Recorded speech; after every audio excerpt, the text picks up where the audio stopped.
Hi everyone, welcome to 2018. This is a video where I will be talking about the 10 games that I am most excited about for the coming year. And of course, you know, loads more get announced way later than this. This is just a preliminary thing. I don't know that much about them yet because, you know, I'm just excited for various reasons. But hopefully, you know, it will introduce you to maybe a few games that you haven't seen coming up yet. And you can follow them as I do on Board Game Geek and click subscribe. I've got a list of all of the games that, you know, I'm still excited about from last year that didn't quite come out yet.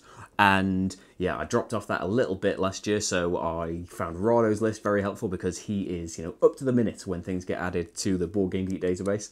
But yeah, links for all of that in the description. There's a guild, there's all sorts. And after the top 10, I'll do a bit of rambling. Oh, I should just quickly mention as well that I haven't considered, you know, Kickstarters that I did videos for last year. They are going to be coming out in 2018. I haven't included them in that top 10 list, you know, just to cover games that maybe I haven't talked about already on the channel, although I have probably mentioned some of them before. But let's get to that list now. So number 10 is Welcome To, which is a roll and write game where it hasn't got dice, where you have cards. So like Avenue, you know, where you're flipping a card over and then everybody gets to choose what they want to do with what that card says. This is a game where we have, each of our sheets is a little neighborhood. And there are 3 decks of cards. I think it was 3. I played this at Essen, by the way. There are 3 decks of cards in the middle, and we turn over each of these decks, and the card will have a number on it. So we'll have 3 choices of number, and then the back of the next card will give us a certain power. So maybe it will be, you know, a swimming pool, or I can put an under construction thing in my neighborhood, and all of these different things. There are so many different ways of scoring in this. There are different things with majorities. You are trying to fence off certain areas and make nice groups. You are trying to have, you know, all of the swimming pools together and all of these different things. And of course, it's in a Quicks kind of style. You have to fill in each street in your neighborhood in numerical order. So, you know, as the game goes on, it gets harder and harder to fill up all of these things. You know, as I said, I've only played it once. I am a fan of roll and write games anyway, even though, you know, you have to come up with a flip and a write or something like that. I'm a big fan of these games anyway, but I played this at Essen. I went over for a demo after I saw Actual Lol tweeting about it, and it was really, really fantastic, and I can't wait for it. Welcome To. Number 9 is Dice Settlers from NSKN Games and David Turczi, who is the designer of Kitchen Rush, one of my favourites from last year, Anachrony, it's another incredible game from last year, Redacted, loads and loads of games anyway. It's a civilization building game, which I'm always interested in, but, you know, always wary that they might have too much conflict for me. Apparently this one has got options of it, but it's not, you know, an essential part of it, and also it's a bag building game. But rather than, you know, the Aeon or Altiplano where we've got these chits that we'll be drawing out, we have dice that we will be drawing out. So it's a dice bag building game, and that's pretty much all I know about it. But based off of those pedigrees, you know, NSKN produce a lot of great games. David Turczi does himself, so that combination and that it's, you know, a mechanism that I like, I'm really excited about Dice Settlers. Number 8 is Edge of Darkness from John D. Clair, who is the designer of Mystic Vale. And this is, I don't know if I've got this completely right, but as far as I know, you know, this was the game that he was taking around to try and get made. And then AEG said, you know, to get people ready for this, make a game just out of the card crafting. And so that's what Mystic Vale turned into. There's been another one that I haven't played yet, Custom Heroes, that is a completely different game to Mystic Vale, but takes the idea of card crafting. If you don't know, we start off with a deck of cards like you would in a deck builder. Most of them are empty though. And over the course of the game, we will be buying these upgrades that are kind of, you know, clear acetate sheets with maybe a middle section or a top section or something that's got a particular power on it, and then when you draw that card in future, that is part of it. You are crafting the cards as the game goes along. So I really enjoy Mystic Vale itself, and so I'm naturally excited about the bigger game that card crafting is originally a part of. This is all I really know about it is we are doing all of these things in a city, and we are collectively card crafting a deck. And, you know, when somebody else's card comes out, you can use it, but you need to pay them for it. And there are tons of different modules to change up all of the games. But yeah, really, really looking forward to Edge of Darkness. Number 7 is Escape Plan. And basically, you know, if you have seen me talk about Lacerda before, you'll know that I absolutely love everything he's designed, basically. It definitely makes games that are right up my street, and this is a bit of a different one for him as well. It's apparently a lighter game, although compared to some of his, that's not really saying that much. And it's the theme of it is that we have just pulled off a heist, and we are trying to get away from the police that are chasing us after doing that. And yeah, that's all I really need. All I really need to know was Vital Lacerda. But yeah, the theme sounds really interesting. It's another one, with Aeon O'Toole artwork. And yeah, the only thing really kind of giving me a little bit of pause is that it sounds like, you're trying to hold the other players back a lot. You're trying to get ahead of them, get away from them, and maybe get them caught instead. And so that might lead to, a game with more conflict than we tend to like. But I'm desperate to try it still. It's Vital Lacerda game. So that is my number 7 escape plan.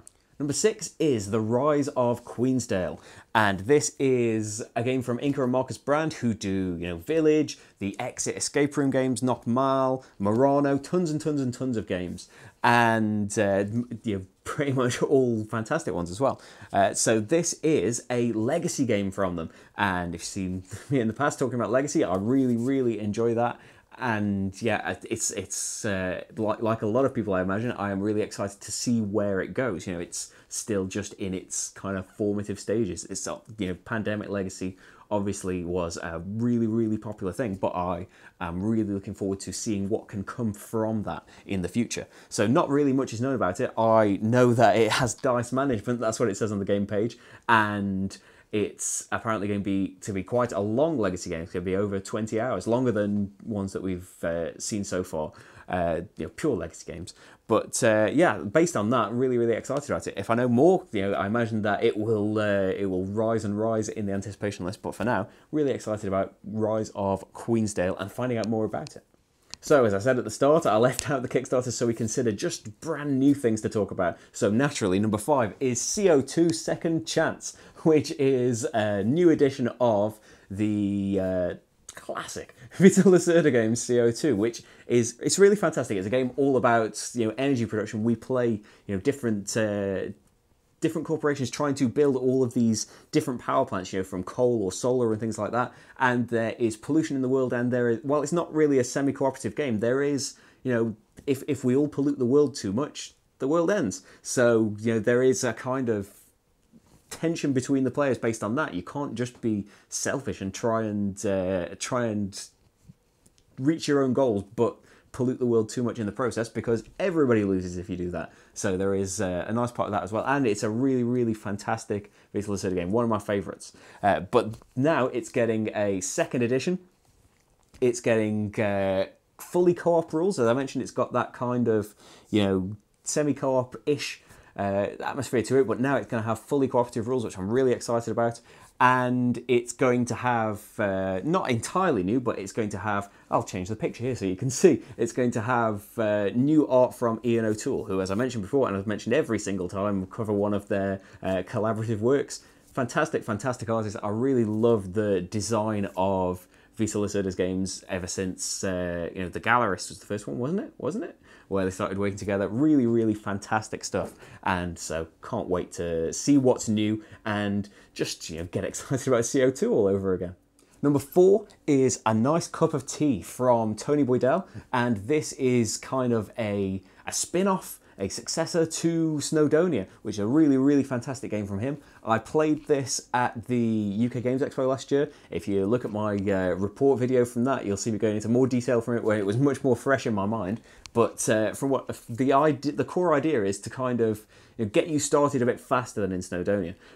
You can start doing bigger and better things much more quickly. You can power up your workers by giving them chai, and when you go onto one of these worker placement spots that's similar to how you would do it in Snowdonia, you can now get huge bonuses if you choose to give them tea when they are going up there, and you're getting these tea estates as well that will produce tea leaves for you that can be very useful over the course of the game.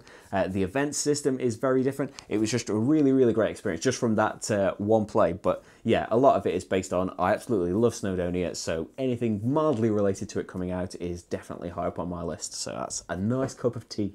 Number 3 is Aeon's End Legacy. Now, I have gone on about the core game and the War Eternal standalone expansion before, so you can go and see, the playthroughs and me first impressionizing both of them. But now this is a legacy version of the game where we play as breach mages in there, where we are trying to fight big bosses and try and protect the city that they may also be trying to attack. We are trying to use the combination of cards that are in the market to best build up our decks, and it's a really collaborative, cooperative game, and you don't shuffle your cards. That's another thing that I like about it as well. You just flip your deck over, except sometimes bosses make you shuffle your cards. It's a really fantastic game, but yeah, you can see me talking about the normal game in the first impressions for that. It's a really, really great co-op game, and I love it.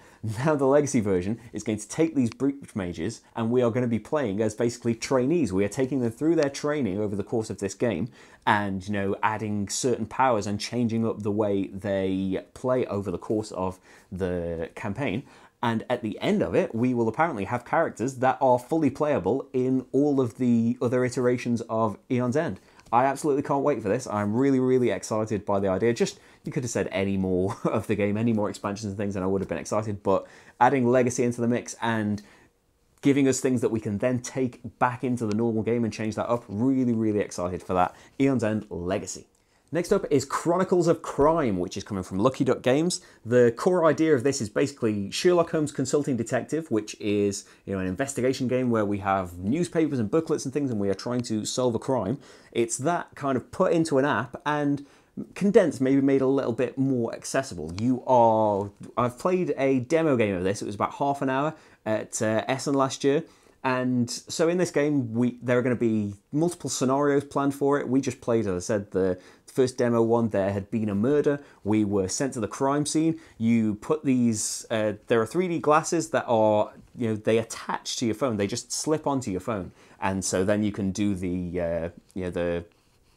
is it the Google Cardboard kind of thing where it splits the screen in two and all that? You know how 3D works. It's 3D, so you are then looking through the crime scene, and one person is doing that and saying all of the things that they see, and everyone else is... You can swap the phone around as well, don't worry. But everyone else, while the person is reading out all of these things that they are seeing in the crime scene, everybody on the table is then scrabbling to find, I found a handbag card, and we find all of these cards out, and they have QR codes on them, and the people that we meet in these various locations have QR codes on them, as do the locations. So you use the app basically to, okay, I want to go back to this location, scan it, I want to talk to this person, scan that person, I want to ask this person about that handbag. So you scan that, and then they will talk about it. It's a really, really sleek system, and it's obviously, there is a lot to be added still. They are planning, lots of stories, and that other people can end up writing things for them. The way Time Stories works, where it's an Unlock works in that way, I think, as well, where different designers take, the core concept and make their own stories off it. I really, really hope that that it takes off, and there is a lot of content for it, and that it's all fantastic as well.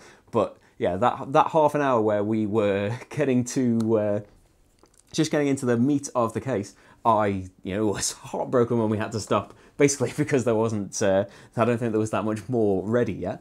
But yeah, it was a really, really great experience, and it does, it's, I spoke to them, and they were trying to kind of have that core concept of Sherlock Holmes Consulting Detective, but yeah, you maybe, rather than having big paragraphs to read, you are having conversations with people, and it's given to you in more bite-sized chunks so that, maybe it's going to be more accessible to people. And yeah, if you have, like, our glasses got in the way a little bit of doing the 3D thing, but you can, if you really want to, or if you don't like 3D and things, you can just play it without the glasses, and it's just the standard thing. It's not in 3D, and your phone moves around the crime scene just the same. You can play it that way as well. But yeah, this is a really exciting thing, I'm hoping, and I'm really looking forward to what can come from it. That's Chronicles of Crime. And finally, number one is The City of Kings. This is another one that I have played a little demo session of at last year's UK Games Expo. This is from The City of Games. Frank West is the designer, and this is a huge kind of fantasy exploration fighting game. We are out on the board trying to discover these different tiles, and we'll be fighting monsters that are all produced in a very unique way. There are lots of different attributes and skills that get given at random that will make each monster a particular puzzle to try and fight.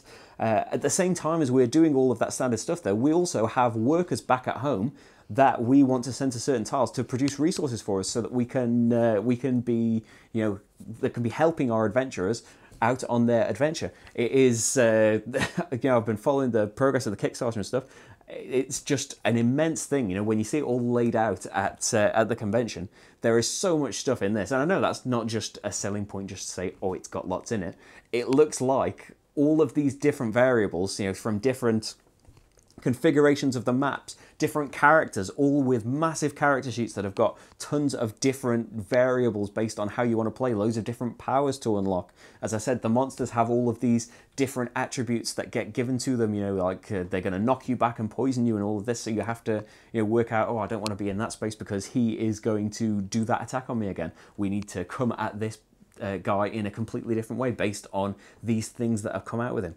It was a really yeah, another game where it just seems really unique to me, and I am just excited based off of that. As I said, I've had a little taste of what the game was like, but I really cannot wait for the final thing, and that is getting ready. I think it's not very far off shipping to backers now, but yeah, I am absolutely, you know, I can't wait for the final thing to arrive and to get a full game of it played. That is the City of Kings. So that is it. What are you excited about? I'm excited about more things, as obviously this is just 10. You know, if you're wondering about, oh, you normally like this game, but it's not on this list, I could only pick 10.